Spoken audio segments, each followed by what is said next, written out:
Hey, CPO here, and I got my Turnigy 9XR finally in the mail today.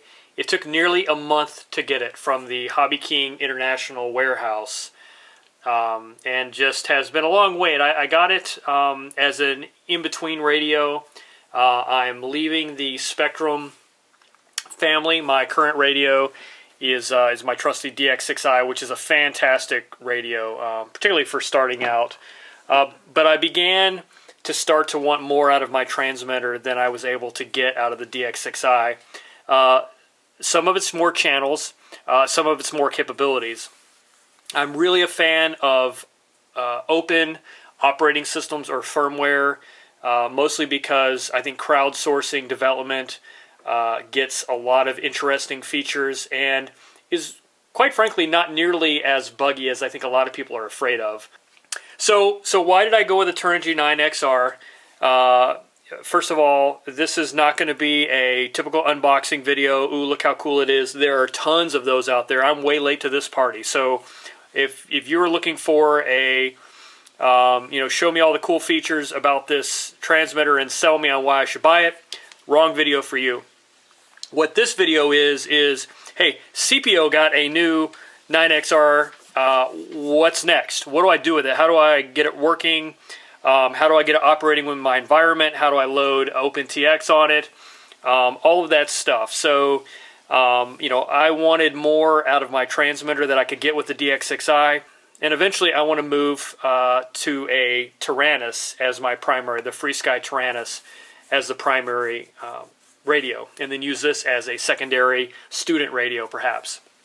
But for now, this is going to be my master radio to a DX6i student slave. So that's exactly what this radio is for. It's a $50 radio. So I'm not expecting a whole lot out of it as far as, just how it feels in the hand. And quite frankly, there's a lot of things I don't like about it. I love the DX6i. I love how my fingers rest on the switches. And I'm a pincher, so I love, throttle hold position and training position, how well that's set up. I'm less than impressed just in feeling this, how, that's the same feel on the front of the transmitter, but look at where my fingers end up. I'm nowhere near those switches, so I've got to really grip high up on this thing to be able to reach the switches. And of course there is the challenge that the trainer switch and the throttle hold switch are different on the Turnigys and the FreeSkys and the Futabas than on the Spectrums. So I've got to figure out what do I want to do about that.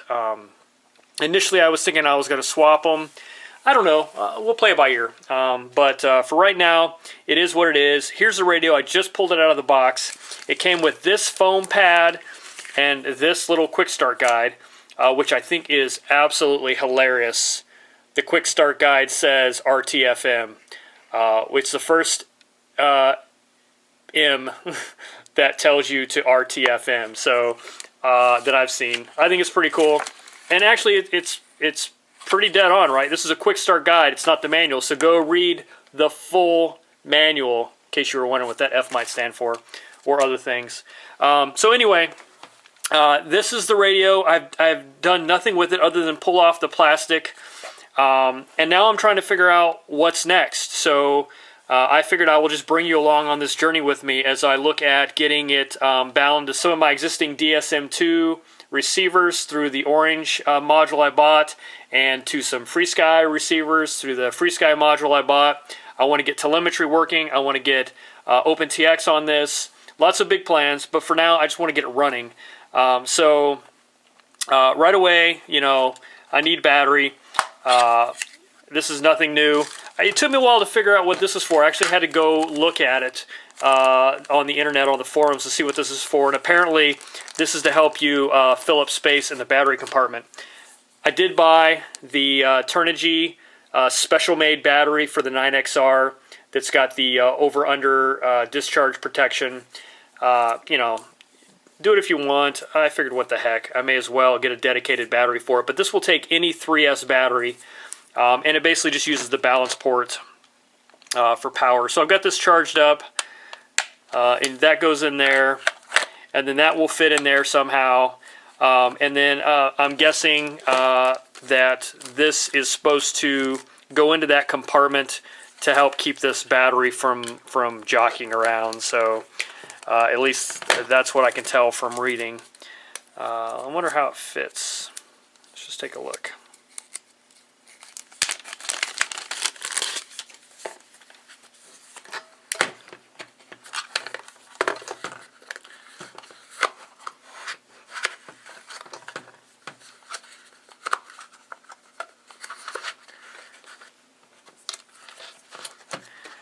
So even without cutting anything, just test fitting it in there, it does seem to take up quite a bit of that extra space.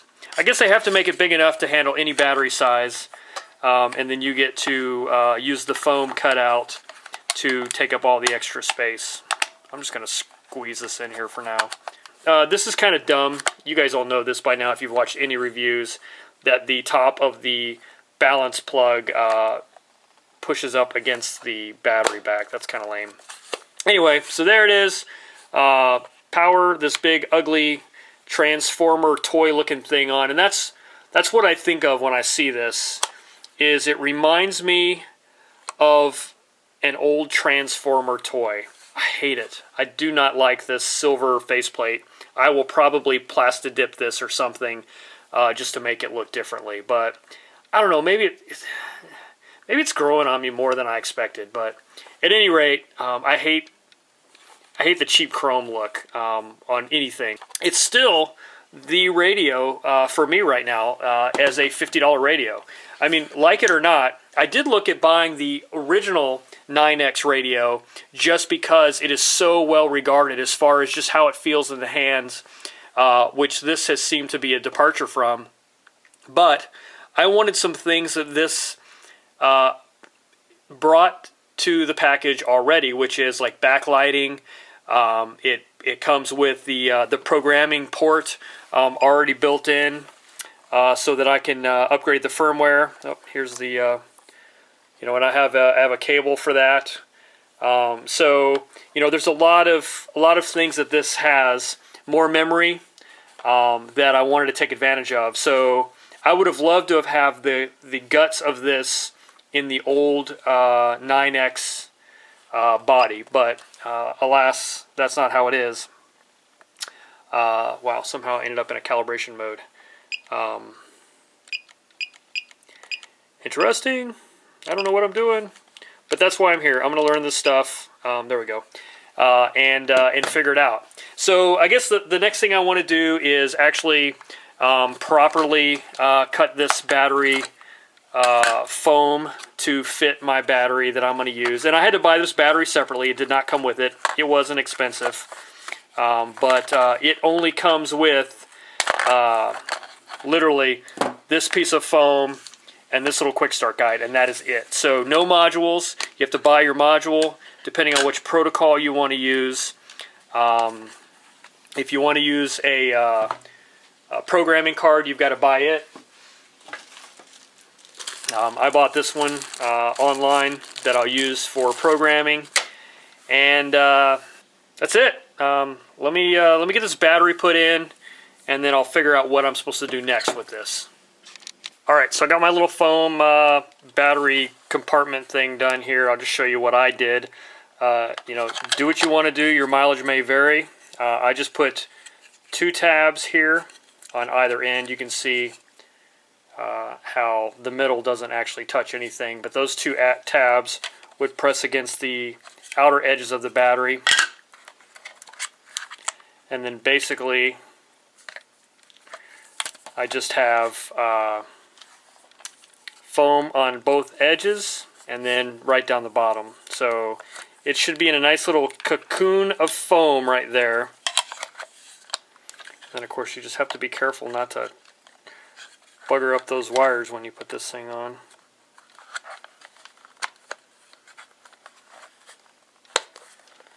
But it fits in there nice and tight, doesn't rattle. Something else rattles. Anyway, that's it. Golden.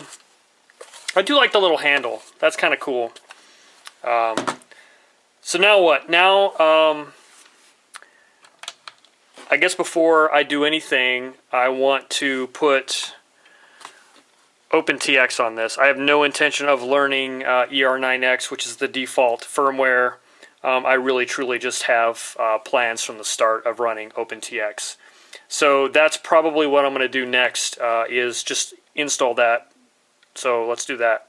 Alright, so I'm just going to give this a try. I've looked at a couple of videos on YouTube and it looks fairly straightforward, but basically I just want to plug my USB programmer into this port, and looks like it can only go in one way. Oh, and it is powering the transmitter. Power comes on now. I have the Companion9x software in there. I would like to read the flash memory and save it as stock ER9X firmware, so that I've got AVR dude executable not found, huh?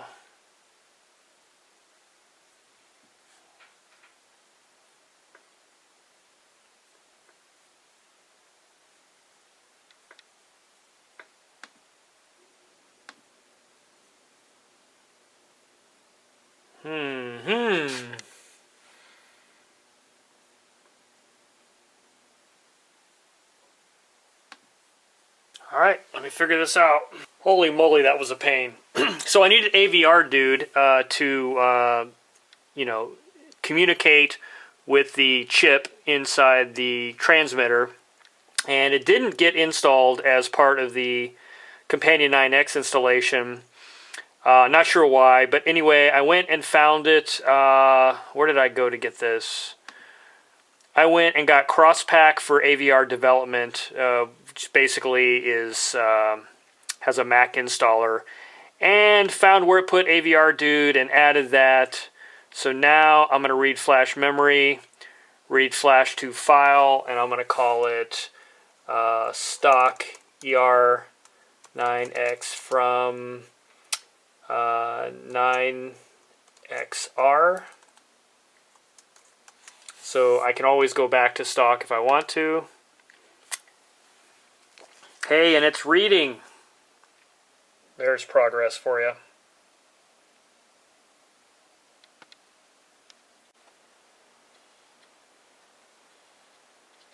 Alright, so that has now looks like it's apparently read my EEPROM. What happens if I write flash to memory? Let's load the firmware. Let's go with the OpenTX 9XR 128. I think that's the one I grabbed. And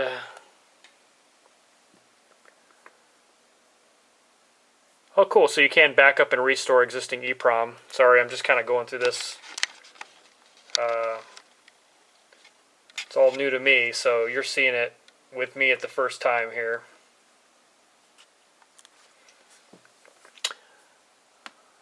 Alright, so I've got that one. Dude, let's burn it. It will either work or I will have just bricked my radio.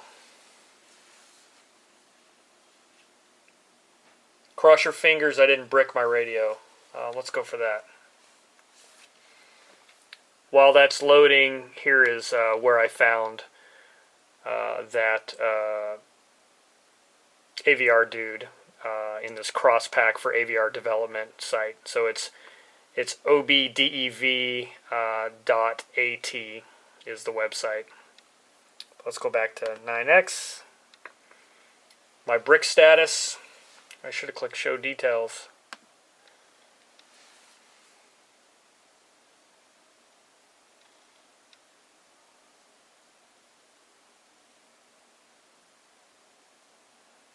Now it's verifying.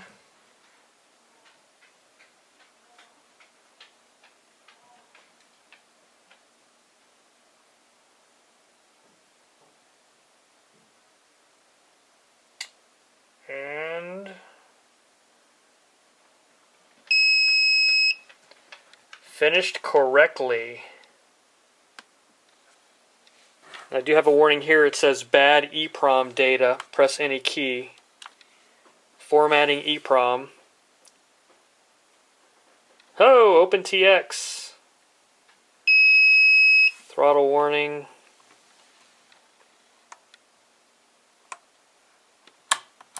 The throttle is idle. I'm going to press any key to get back. Alright, here's the things I've learned. First of all, every time I turn on the radio now, I get a throttle warning. And also, I get a throttle and aileron switch warning. Did a little research, figured out what I did wrong. Not a big deal. These things don't bother me, I just got to figure out how to solve them. And basically what it turns out is I need to pick a different version of the firmware. So the firmware version that I picked, I included the FreeSky module for it. I also included the DSM2. And the reason I did that is because I'm thinking, okay, well, I'm using FreeSky stuff. I want access to telemetry. No big deal. And I also plan on using DSM2 module. So here's what I understand. The DSM2 checkbox, it compiles capability for inbuilt, like DIY DSM2 internally stuff, I'm guessing. So I don't need that. And then the FreeSky adds telemetry support for if you have the telemetry model and you've done the hardware hack, which I have not yet done, but I will be doing soon. But it's those two switches that get hacked on the inside of the board, which gets done when you do the hack. So ultimately what I end up doing, the solution to this, is to use right now I'm just back to a standard, here, let me show you. So right now I'm just back to a standard OpenTX for 9XR firmware with the M128 chip. I took a big guess that that's what I have. It sounds like the newer models all have that, so it seems to be working fine. I got rid of the FreeSky, got rid of DSM2. I do want heli because I'm a heli flyer, and I left templates in there. I don't know if I'll even use them, but what the heck. It's interesting that default stick mode is set to mode 2, but that's the other problem. Whenever I turn it on, it's defaulting to mode 1. So let me show you how that works. So first thing I need to do is download this. I already have it, I believe, but I'll grab it. And then do you want to flash the firmware? Yes, let's flash it.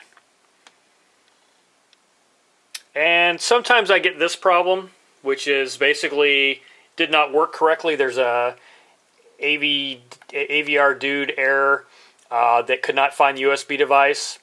My fix for this is easy. Unplug from USB, plug back into USB. Literally, and then I just bail out of here. That's my transmitter powering back up again. Right flash to memory. Make sure that's the right one. Sort by date modified. Yep, this is the most recent one. And burn works fine. So if you run into a problem where you get, can't find the USB device, just unplug it, plug it back in.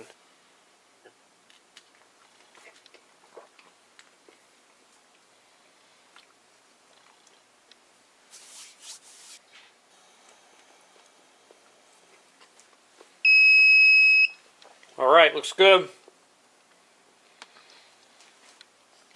Back to the transmitter. And of course I get the bad EEPROM data. Just hit any key. It will reformat that EEPROM for you.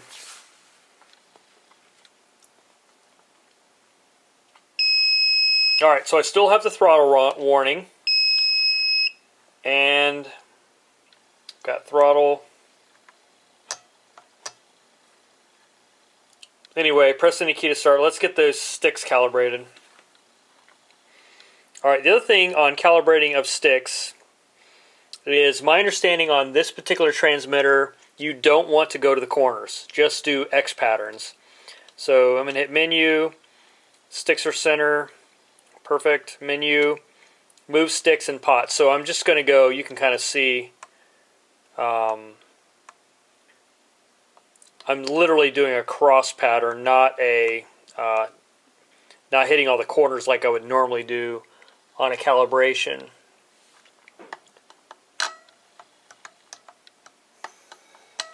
Okay, and then turning my pots left and right.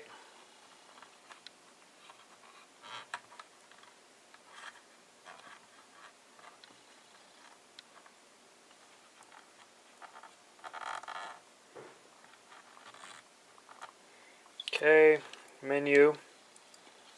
Alright, so now I'm done. I'm going to unplug from my USB port and actually power the thing on normally.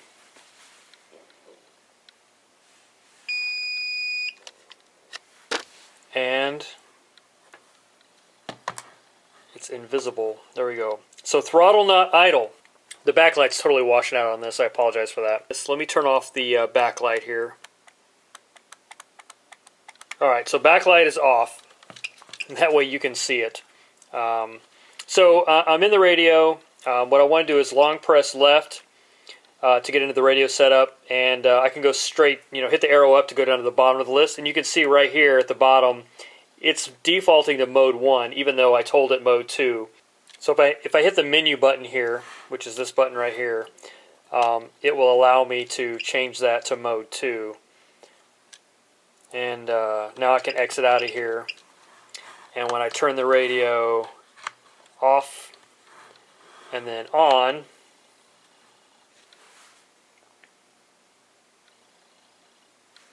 which kills me with the backlight again, but hey, I get no more switch warnings. So that's really the answer to the switch warnings, is to make sure that the mode is set in the mode that you want, and then make sure you don't have like the FreeSky telemetry capability built in without doing the hardware hack, so it will see those other switches.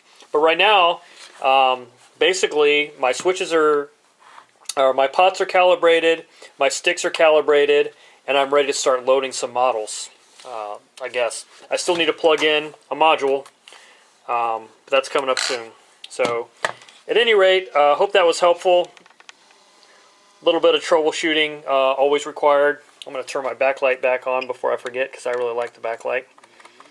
Remember, that's one of the things I liked about it. Both. Exit. So it's interesting that it washes out when I'm zoomed way far in. That's kind of crazy on camera. It's almost like it disappears. Anyway, so one more thing you want to do really quick as you're setting up your transmitter for the first time is calibrate the battery voltage. So take a multimeter that you know to be fairly accurate, and then get a reading of the total cell count. So in this case, I'm hitting the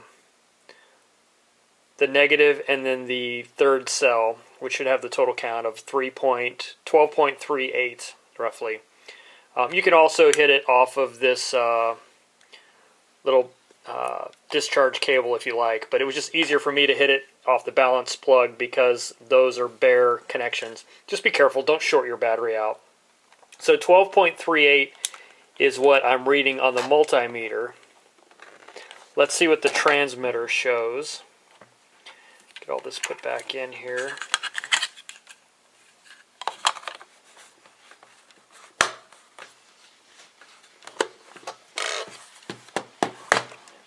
You can go away.